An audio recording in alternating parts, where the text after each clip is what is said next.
because because of the continuing things. Sitting right. मित्र, That's there's what. आज आपण ठिबकच्या पाण्याविषयी बोलतो. गेल्या 40 वर्षापासून ठिबकच्या पाण्याची चर्चा चालू आहे. मला एका गोष्टीचं फार नवल वाटतं की ज्ञानेश्वराला हे ठिबक सिंचन कसं कळलं असेल. ज्ञानेश्वरीच्या पहिल्या अध्यायामध्ये 25वी ओवी आहे. जैसे मूळ सिंचने सहजे शाखा पल्लव संतोषिती. जैसे मूळ सिंचने सहजे शाखा पल्लव संतोषती. का तीर्थे समुद्र गाहनी नातरी अमृत रस स्वादिनी. रस सकळ तैसा पुढती पुढती तोची आणि मिया अभिवंदिला श्री गुरुची. गुरुचं महात्म्य, गुरुचं पूजन वर्णन करत असताना ज्ञानेश्वर महाराजांनी कधी शेती केली नव्हती. ब्राह्मणाचं पोरग, कधी शेती माहिती नाही, कधी ऊस माहित नसल, इक्षुदंडू. पण तो म्हणतो झाडाच्या मुळाला पाणी दिलं तर उत्तमपणानं फांद्या बहरतील, फुलं येतील आणि चांगली फळं लगडतील. 750-800 वर्षापूर्वी ज्या पोराला हे कळलं 16 वर्षाच्या, ते आमच्या गौऱ्या मसनात जायची वेळ आली तरी आम्हाला कळत नाही. हे काय चाललंय काय मला हेच कळत नाही. 40 वर्ष झालं आम्ही सांगतो ठिबक सिंचन आहे, अमुक आहे, सबसिडी आहे, इतके टक्क्याची आहे, 90% सबसिडी दिली, काहींना फुकट दिलं, तरी देखील लोक लावायला तयार नाहीत. म्हणजे एखादा विषय आपण समजूनच घ्यायचा नाही आणि पूर्णपणानं त्याच्याशी दुर्लक्ष करायचं किंवा सहकार करायचा, या पद्धतीनं सगळी साखर इंडस्ट्री या पाण्याशी वागते का. अशी कोणीतरी उल्लेख केला की भांडणं लावली. भांडणं लावलेली नाहीयेत. कृपा करून तुम्ही गैरसमज करू नका.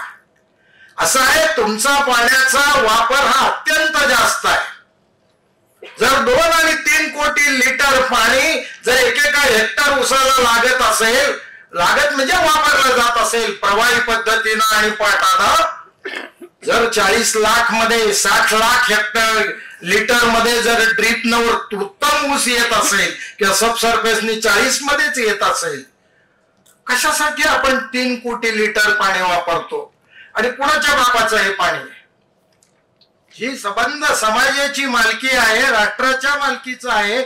आम्ही त्या पाण्याचं सामाजिक मूल्य काय आहे ते ओळखणार की नाही कधी.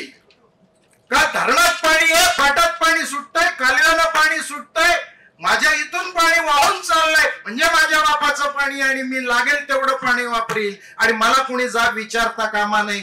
ही जर भूमिका ऊस उत्पादकांची असेल तर ती न्याय्य नाही, ती चुकीची आहे. कुणीतरी स्पष्टपणानं बोलायला पाहिजे.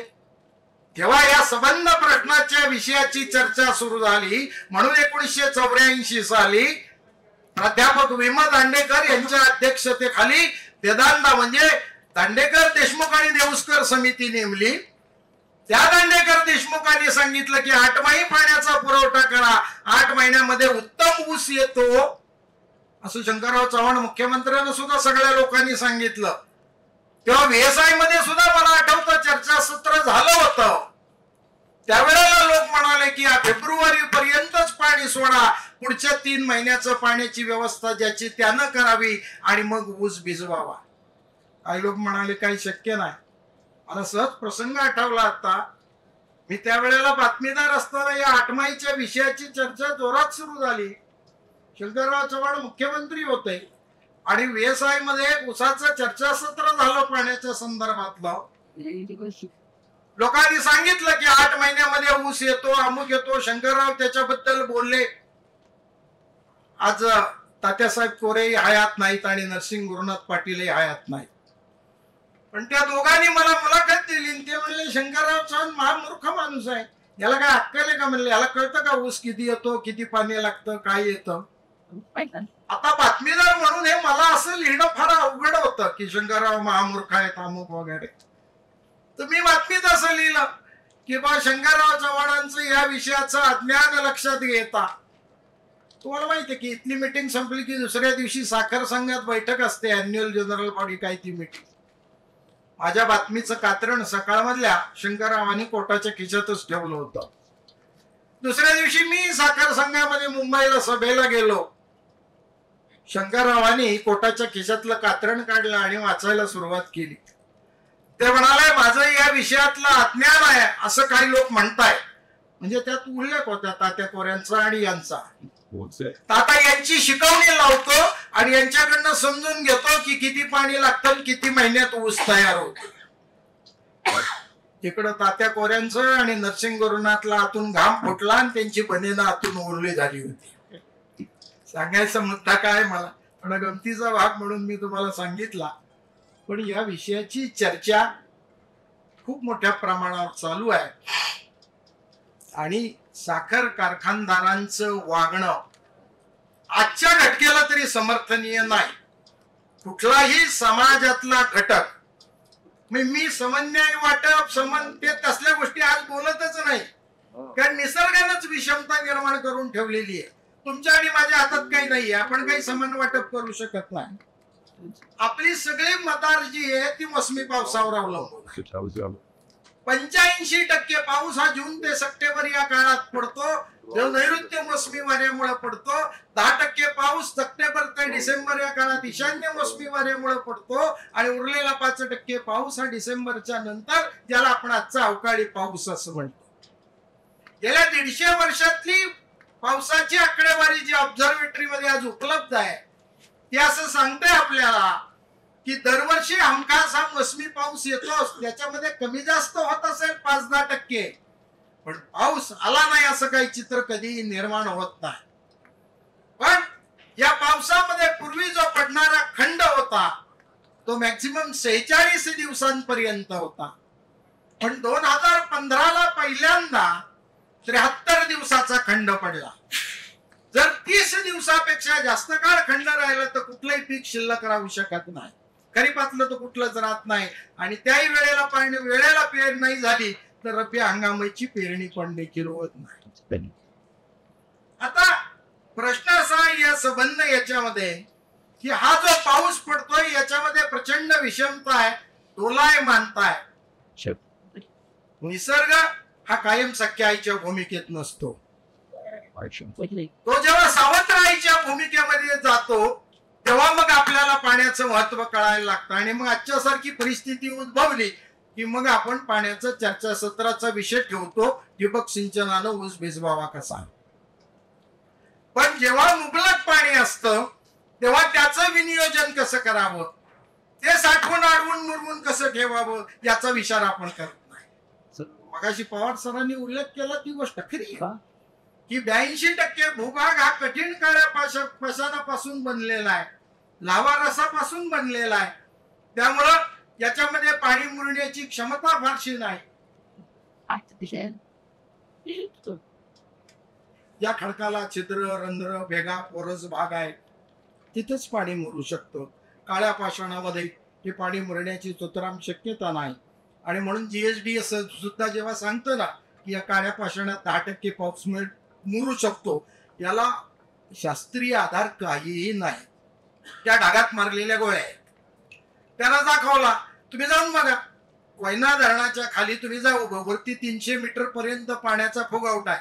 खाली जाऊन उभं राहत्या, तुम्ही पायऱ्या उतरून गेला, तुम्हाला एक पाण्याचा थेंब सुद्धा गाळताना दिसत नाही. मग एवढं मोठं वर पाणी खाली थेंब पडत नाही कसं काय? कारण त्या काळ्या पाषाणामध्ये पाणी मुरण्याची क्षमता नसते. कठीण कभिन्न काळा पाषाण आहे. 82% भूभाग महाराष्ट्राचा दुर्दैवानं अशा प्रकारचा आहे.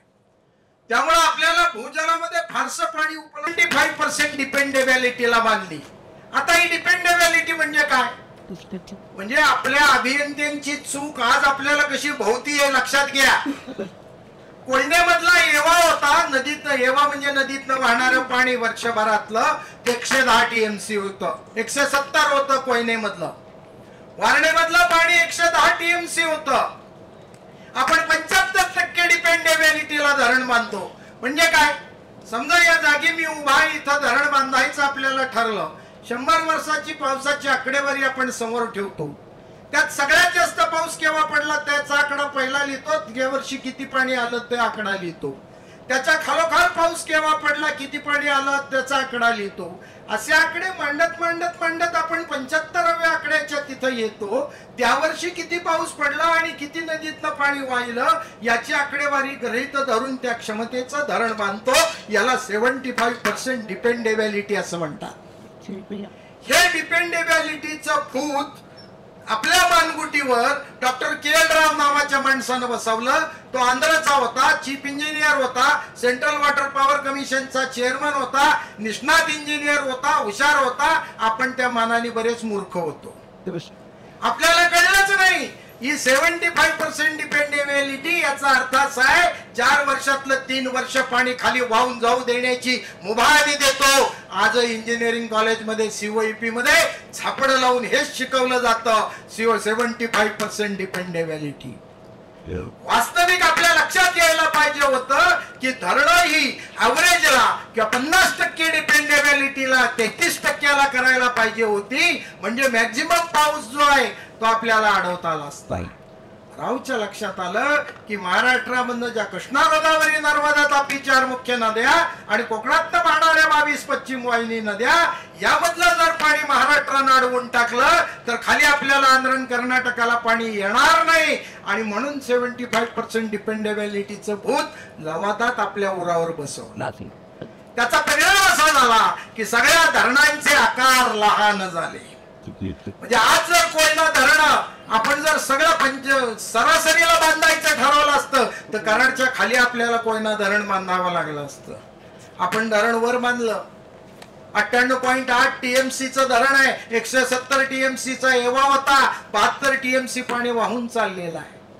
आता आणखीन एक गंमत होऊन बसलेली आहे. या संबंध धरणांच्या खालचं जे फ्री कॅचमेंट आहे त्या पाण्याचा हिशेब कुठं आहे आणि त्याची माहितीच कोणाला नाही, त्याची मोजणी देखील नाही. आणि मग अचानक पूर आला की सगळीकडे बोंबाबोंब. आता नदी पात्रात पाणी मावत नाही, अमुक नाही. फ्री कॅचमेंटच्या पाण्याचा हिशोबच कधी कोणी केलेला नाही. आणि ऍट अ टाइम धरणातनं सगळं पाणी सोडलं वेगवेगळ्या.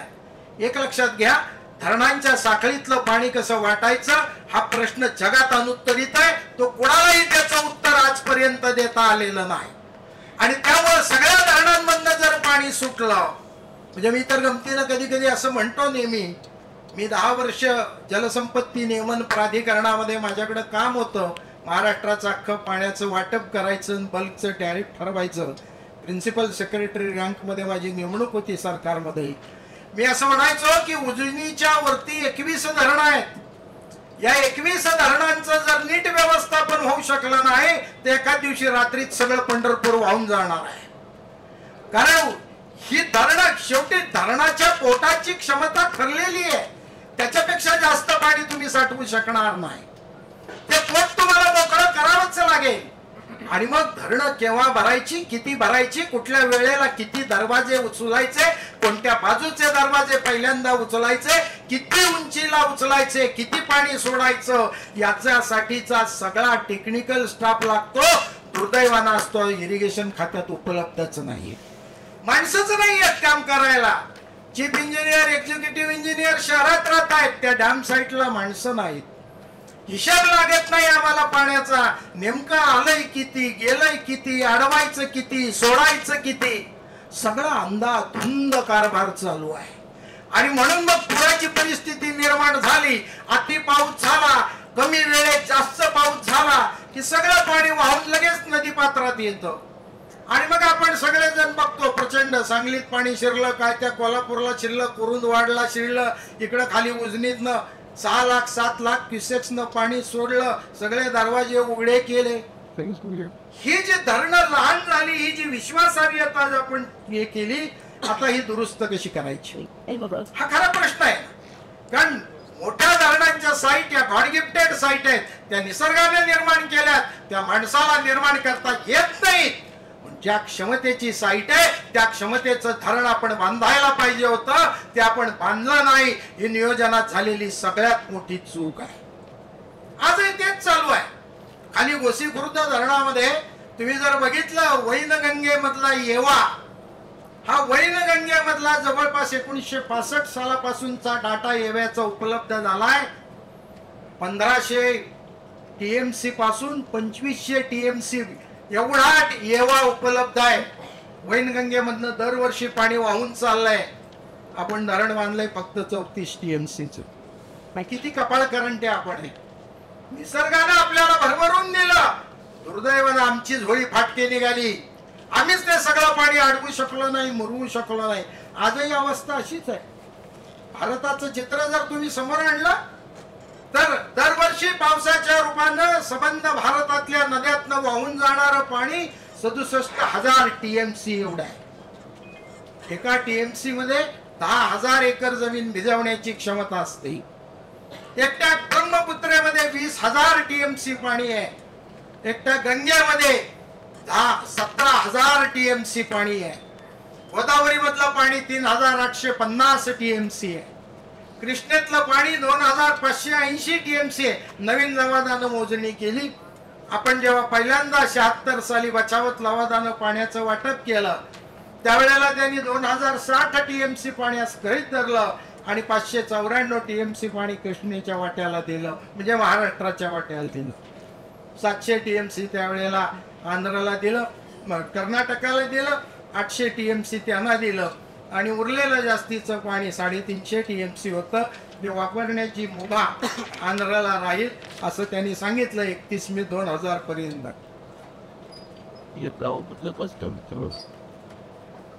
मला सांगायचा मुद्दा असा आहे की हे जे लवादांनी पाणी वाटप केलं त्याच्यामुळेही आपल्यावर अन्याय झाला आणि आपल्याला फक्त 70% पाणी मिळालं. तिथंही आपलं 30% पाणी कमी झालं. तुम्ही लक्षात घ्या की हे जे पाणी आपल्याला मिळत होतं ते धरणं लहान झाल्यामुळं कमी अडवलं गेलं.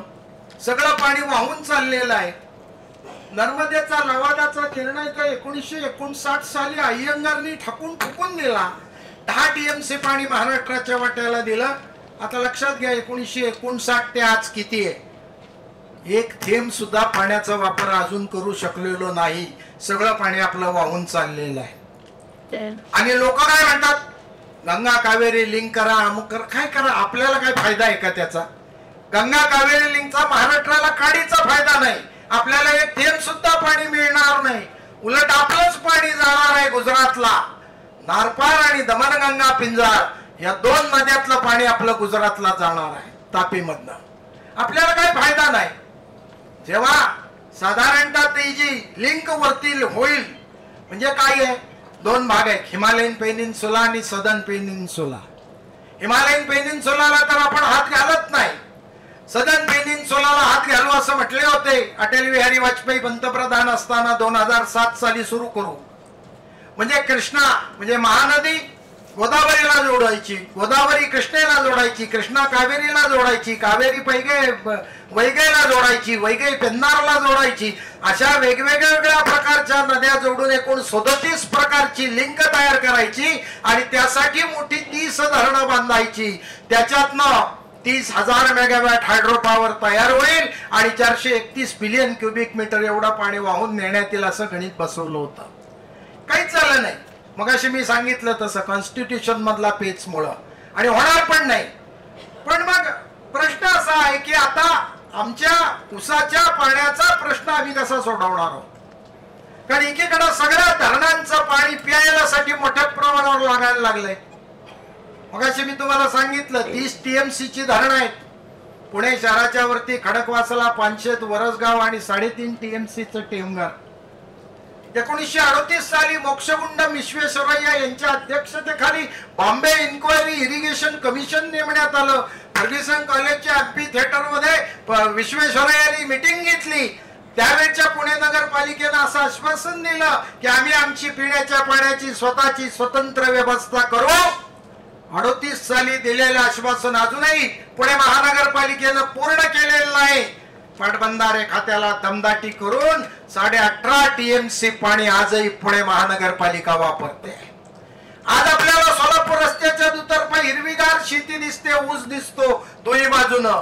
येत्या 10 वर्षात ही शेती सगळी उद्ध्वस्त होणार आहे. या ऊसाला पाणी मिळणार नाही आणि ती शेती सुद्धा पिकणार नाही. कारण सगळं पाणी शहरांच्या पिण्याकरता, इंडस्ट्री करता लागणार आहे. हीच अवस्था आणखीन बाकी ठिकाणी येणार आहे. उजनीचं तर आणखीन भयान चित्र होणार आहे. या वर्षीच उजनी तुम्ही पाहिली आता काय वाईट स्थिती आहे. पुढच्या वर्षी तर आणखी पावसाचं चित्र वाईट आहे, कारण एल निनोचा इफेक्ट जून एंड पर्यंत राहणार आहे. अल निनोचा इफेक्ट जुलै पासून सुरू होणार आहे. म्हणजे 15-20 जुलैच्या नंतर पुढच्या वर्षी या वर्षीचा आता पावसाळा सुरू होईल. म्हणजे मला वाटत नाही की या वर्षीचा खरीप हंगाम सुद्धा आपल्या हाताशी लागेल. जर इतक्या उशिरा पाऊस झाला तर खरीप कसं होईल, आणि तो सुद्धा पूर्ण झाला तर पुढचं रब्बी होईल. दर वेळेला 20 जुलैच्या नंतर पाऊस झाला असं सांगतायत आता तज्ञ की या वर्षी पाऊस चांगला होईल, पण तो 20 जुलैच्या नंतर होईल. आपल्या पुढे प्रश्न आहेत सगळे याच्यामध्ये की शेतीचं पाणी दिवसेंदिवस कमी व्हायला लागलाय. एकीकडे शेतीची जमीन कमी व्हायला लागलेली आहे, आणि पाणी आलं की ऊस लावायचा मात्र लोकांचा अट्टहास आहे. म्हणजे आता 15 लाख हेक्टरला ऊस गेला. ऊस लावून लावून अख्ख्या महाराष्ट्राला डायबिटीस होतोय की काय असं वाटावं, इतकी गंभीर परिस्थिती आहे. फार कठीण आहे परिस्थिती. आपल्याला ऊस आला म्हणजे पाणी आलं की लगेच लावा. आता एकट्या उजनीवरती 41 साखर कारखाने चालू आहेत. पुढच्या वर्षी काय अवस्था असणार आहे त्यांची, तुम्ही चित्र समोर आणा. उजनीत थेंब नाही आता, आणि पुढच्या वर्षीपासून स्थिती अशी होणार आहे की आपण उजनीमध्ये ज्या अनेक योजना नव्याने केल्यात, लिफ्ट इरिगेशन स्कीम्स, 1 महिन्यात कौतुक करायचंय बीबी ठोंबरे साहेबांचं. रांजणीचा त्यांचा कारखाना दुष्काळी भागात आहे, पण त्यांनी 35% ऊस आज त्यांचा ठिबक सिंचनाखाली नेला आहे. बाकीच्या कारखानदारांना का असं वाटत नाही की पाणी ही दुर्मिळ संसाधन आहे, त्याच्यासाठी संघर्ष होणार. 1995 साली वर्ल्ड बँकेचे अध्यक्ष उल्फ्रेडसन हे बँकेचा पाणी या विषयाचा अहवाल लिहायला बसले. अर्धा तास त्यांना काही वाक्य सुचत नव्हते. काहीतरी कागद लिहायचे, बोळा करायचे, फेकून द्यायचे. अर्ध्या तासांनी उल्फ्रेडसनला वाक्य सुचलं. त्यांनी असं लिहिलं की जगात जर या पुढच्या काळात 3रं महायुद्ध झालं तर ते पाण्यासाठी होईल. तुम्ही वर्ल्ड बँकेचा 1995 सालचा अहवाल काढून पहा, आणि त्याच्या अगोदर 1990 सालीच सॅन्ड्रा पोस्टलनी जागतिक पाण्याचा जो अहवाल दिलाय त्यात तिने लिहिलंय की महाराष्ट्राची शेती वाळवंटीकरणाच्या दिशेनं चालू आहे. आपल्याला विचार करायला पाहिजे की आपण उसाला पाणी भरतोय इतकं पाटानं, कशासाठी एवढं करतोय. याच्यातनं आपण दुसऱ्या पिकांवर सुद्धा अन्याय करतोय. हा आपण सगळा ऊस, मला 15 लाख हेक्टर क्षेत्र आहे, सगळा ड्रीप खाली नेऊ, अधिक उत्पादन वाढेल. मी ते फायदे सांगत बसणार नाही, ते टेक्निकल लोक सांगतील ठिबक सिंचन वापरण्याचे फायदे काय ना अमुक काय नाही काय. पण आज आपल्याला याचा विचार करण्याची आवश्यकता आहे की जे उपलब्ध पाणी आहे ते जास्तीत जास्त क्षेत्राला कसं वाटू शकतो.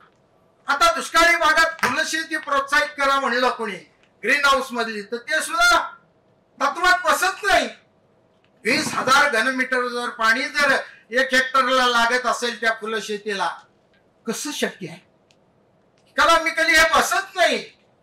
मग ते 3,000 घनमीटर मध्ये जर ते पाण्याची शेती होणार असेल, ऊसाची मांडण्यासारखा आहे, पण वेळ कमी आहे. पण इतक्या मोठ्या प्रमाणावर पाणी पूर्व विदर्भामध्ये उपलब्ध आहे. आज 10-15 फुटाला पाणी लागतंय, त्या पाण्याचा वापर नाही. ते पाणी सगळं वाहून चाललेलं आहे. कोकणातलं पाणी सगळं जवळपास 2,500 TMC पाणी कोकणाचं दरवर्षी समुद्राला वाहून चाललंय. फक्त 111 TMC पाणी आपण अडवलेलं आहे. आपल्याला काही नवीन तंत्रज्ञान स्वीकारून तिथे ऊसाची शेती वाढवता येईल का, पूर्व विदर्भामध्ये आपल्याला ऊसाचं क्षेत्र वाढवता येईल का, जिथं मोठा स्कोप आहे त्याचा विचार करायला पाहिजे. तो आपण करावा. आपण मला बोलण्याची संधी दिली, शांतपणाने ऐकून घेतलं त्याबद्दल धन्यवाद.